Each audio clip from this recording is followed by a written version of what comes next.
folks, I'm Stephanie Matthews, and today we're going to learn about the California poppy.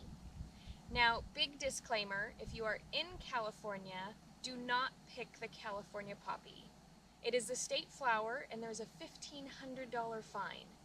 But poppies are great to grow in your own backyard, or you can find them at other places on other people's properties or in other places. So this poppy is the California poppy. And so it is not an opium poppy like what other poppies are. The California poppy is a very mild sedative. It is a pain reliever and an anxiety reliever.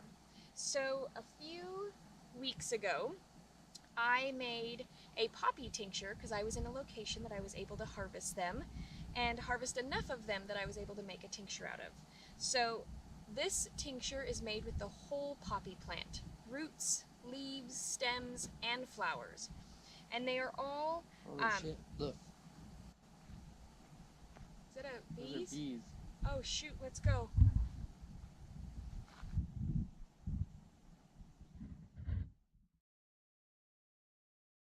So this poppy tincture, the California poppy tincture, is made with the whole plant. The leaves, the stem, the flowers, and the roots. And so you simply pull apart or cut up the plants and fill the jar completely and then cover with your menstruum, which for this tincture is a hemp vodka.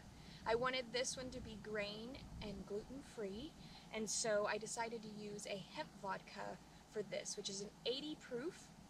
So it is, I did make sure that the plants were dried for a few days. That way they did not create even more moisture or more water inside of this tincture, because it was only 50% alcohol and 50% water to start with the 80 proof. So the poppy plant and the poppy tincture is great. The number one use for it is for insomnia, but not just regular insomnia, but the nervous insomnia. That insomnia that you lay there at night for hours on end with your brain unable to shut off.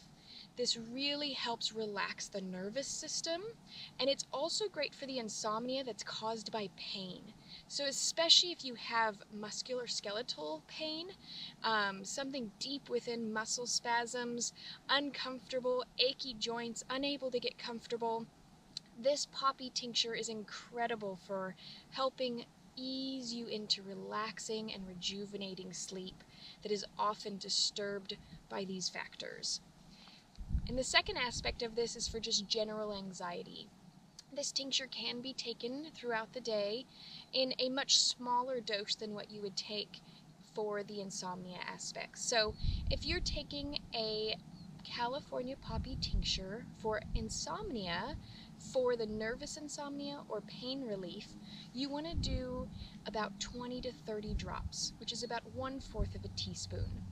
And if you're taking this for just general anxiety, you do in between 5 to 10 drops.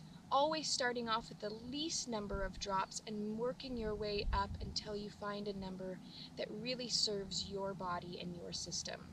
Now again, before taking any tinctures, you want to consult your pharmacy or your medical doctor. Especially if you're taking any other medications. You want to make sure that there's not going to be any contraindications of taking this. So with the California poppy, it is a very gentle and mild way of really helping calm your whole system.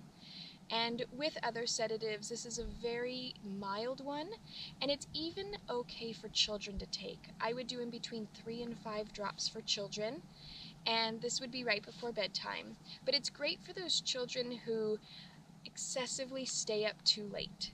For children who get very almost ADHD, get very hyperactive and cranky and won't fall asleep because they're spinning out of control, the California poppy tincture is a perfect remedy to help cool and soothe and relax their nervous system so that they can fall into a restful, rejuvenating sleep. I hope you enjoyed learning about the California poppy, and I'm excited to see if you see any in your neck of the woods. I'm Stephanie Matthews. Please subscribe, like, and share. And if you want to receive your very own California poppy tincture, this month, please go visit our Patreon page and find out more details about how to make that happen.